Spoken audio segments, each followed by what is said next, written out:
Can't we just repackage the review we did last year and call it this year's?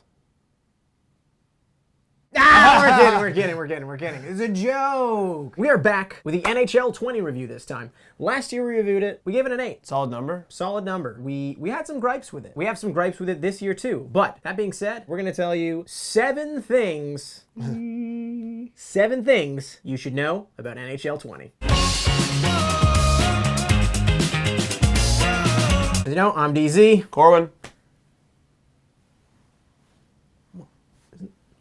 Why is that up there? I don't know. It seems like an unnecessary change. I can't believe you've done this. As I said, we've come up with 7 things that we think you should know about NHL 20. So, the very first thing. Number 1, the gameplay's great. Like, it's, again, I think it's as good as it's ever been. This is probably the biggest point of the game, so it really, I honestly think, should carry the most weight in the review. As far as I'm concerned, there's no hockey game that's existed before this that plays better than this. And yes, that's technically the way it should be. This game was made in 2019 by a very large company that's had plenty of chops at the tree, but it's a very well-oiled machine. They do kind of capture the just like crazy fun side and the actual very realistic version. This game just plays very smoothly. Now, why is it playing so smoothly? Well, last year they added RPM tech. That's where we saw the difference in skating. There's nothing that's been added that's going to make the game feel as different as that did. This year it's more subtle things. Much more subtle. So there's signature shots, contextual shots. So now the position that a player is in, the AI is going to consider that. The shots will actually be, a little more realistic as far as what the player would attempt.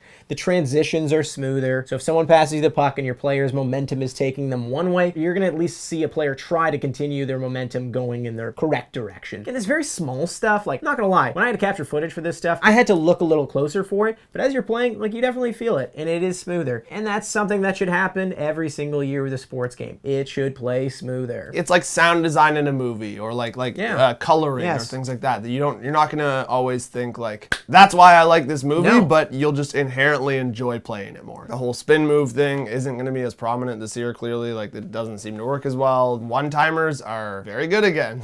It makes sense in hockey, like if you go cross crease. Effective scoring chance. Yeah, so I think if we're going to go back to our rating scale of just like, I think it's, Gameplay is definitely, It's great. Gameplay is definitely the strongest part of NHL 20. Moving on to the second thing. Number 2, the Legends are back. Legends are back, but done properly. As you'll remember, last time we said to Legends. The reason for that was they did not implement it properly. Last year, plenty of Legends were present in the game, but you couldn't use them outside of these weird teams they were on, like Grinder. Team Grit. Now, you can place any Legend on any team, and on top of that, every single team has its own alumni roster. Some alumni rosters are better than others. The Kings, they got a ton of players. You're looking at Robitaille, you're looking at Gretzky, you're looking at Jari Kurri. And when you're looking at the Sens, you're looking at Nelson Emerson.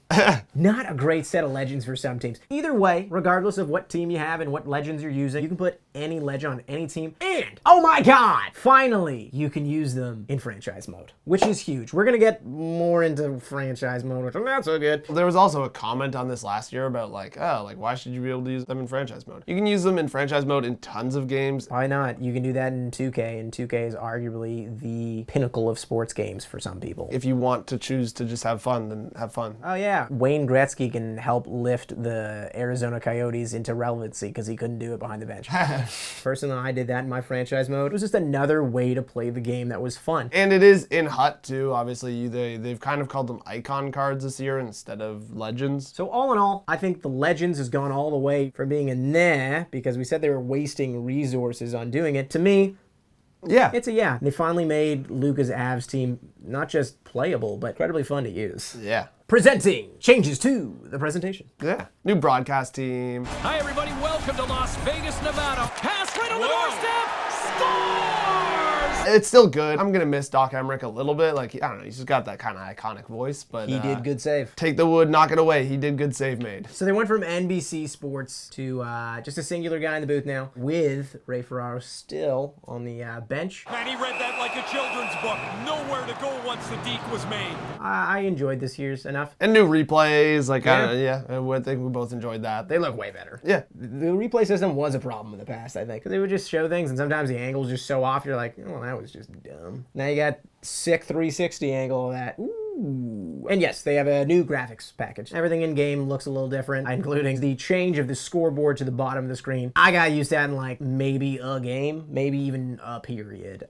It looks fine there, and I think the whole graphics package looks slick as a whole, and credit where credit is due. But at that same time, they didn't change their menu systems. A lot of that all looks the same. A lot of that still is really sluggish. I don't like that in franchise mode, for example. I can't tell you how many times I accidentally clicked the wrong thing because it still moves really weird. Presentation, there have been some additions to it, but NHL, time to change the menu setup. I feel like it's looked the same for the last 3 games in a row now. Like, nearly identical in the menus. The one thing I cannot forgive NHL with their soundtracks and games any further, oh my god, can you license more than 10 songs? They got songs that repeat over and over and over. It makes you lose my mind. If we're gonna really give this a rating, it's kind of meh. We started off really hot in the presentation section, but I don't think I can forgive clumsy menus and have just looked very, very similar. And it kind of, as a whole, I get it. It's a mental thing, but it makes the game feel like last year's. And as someone who spends money on a game, I don't want that feeling. Yeah. The fourth thing you should know about NHL 20. There's still no World of Chell. Like, there is, but there isn't. It's not a world. We said this last year. Yeah, and and it's honestly, still the same this year. I would say this is the thing that I'm most disappointed about. It's the same. I know, so like for ones, they added the Eliminator, which is, this is a part where, if I'm not mistaken, it was advertised as a Battle Royale. It's not a Battle Royale. If you're actually calling the ones game itself a Battle Royale, you could, I guess, a little bit, in that it's one-on-one-on-one. Yes. Yeah, but definitely the fact that you say 81-person Battle Royale, no, you're playing in an 81-person lobby in separate games, yeah, where then maybe you join the lobby of someone else. Like, and isn't that just what matchmaking looks like? Yeah, exactly. And it's not even like you can see the other people when you first join. I know it's easy to make suggestions, you know, sitting here on the couch and not developing the game. But now, correct me if I'm wrong, with EA SHL, you can have a maximum of 12 real players on the ice at the same time. Yep. So why, in ones, for example, is it limited to 3 people? Let's just say you wanted to make a Battle Royale mode, and you wanted to make ones feel even slightly different than last year's. Just for the comedy of it. The chaos of it. Yeah. Just like the mayhem. Put 12 people on the ice. Let's just say the last person to score gets eliminated from that round. And each time it keeps resetting with one person eliminated. Again, making a world where if you can walk around and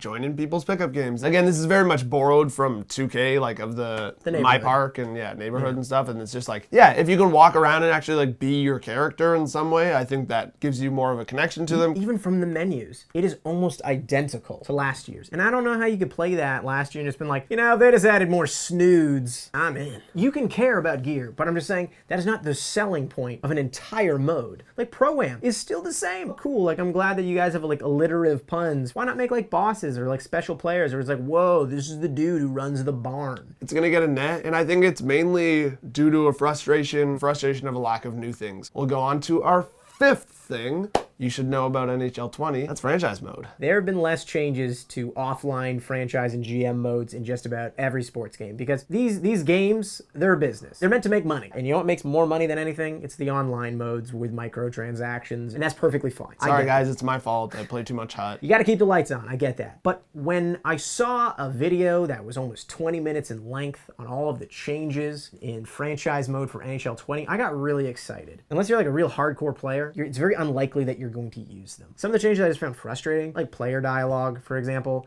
I've almost found no game where I've enjoyed that. I get that it adds drama to certain things. Players want you to give them more minutes, but sometimes it's so nonsensical, and because it's not a real dynamic conversation with a real human being, you get stupid stuff where it's like, dude, like you're rated 83 and the guy above you in your position's rated 89, but you're telling me you want more ice time even though the better player is playing a position. In real life, you could be like, hey man, like that guy's doing better than you, makes more money than you, and is a better player. Sit down. What I gotta do to play? Are you lost, sir? Instead, I have this weird system where I can either agree with them and get pissed in and be forced to shift my lines for literally no reason, and like it's not fun, or I can disagree with them and then they get pissed off because they don't understand how the world works. That doesn't really add fun. Like, it's more frustration. If you're a hardcore, all of the stuff they've done with the chemistry with lines, you'll love that. I like doing that. It makes use of the scouting system. It makes sense if you like matchups. I find it fun to be able to try and find people that mesh together well. I think that is a valuable thing to have. I'll be very quick with my suggestions here. Training. If you want to feel more attached to a team in GM or franchise mode, every game has practice, but also training. Just give us some skill games. Give us some skill games that are built into franchise mode so that you feel a sense of progression presentation. Another thing on franchise mode, they added a trade finder. I will compliment them on that. Trade finder is a cool way to kind of speed up the trade process. It's supposed to kind of mimic as if you could pick up the phone and be like, hey, what could I do, Jets, to get Patrick Laine? They're going to give you a trade they think fits in it. Another thing that they added, the ability to hire and fire coaches, which is supposed to have effect on your team chemistry and your stats, which neat feature, pretty cool. When players retire, they actually join the ecosystem of either becoming a scout or they might go into coaching. 2K's had this for a little while, by the way. As much as I say it's cool, like, Not new. it's not brand new, so I'm gonna give, I'll give half marks. The last point I'm gonna make on franchise mode, the presentation of franchise mode. Again, the same thing. It looks exactly the same. It's got sluggish menus. And on top of that, hockey analyst. Anyone who's played GM mode, you know exactly what I'm talking about. They got this one guy, one headshot, where it's like, why did you even bother with this Twitter feed? He says things like, did you see that game last night? Nolan scored 3 goals. Who reads that? What real hockey analyst tweets about a That game from last night in the next morning and is like, whoa, did you see that? I know you got some intern to type that up, like, maybe 4 years ago. That is the laziest thing that is in this game. 'Cause that's the laziest thing of all time. Why can't he even have a name?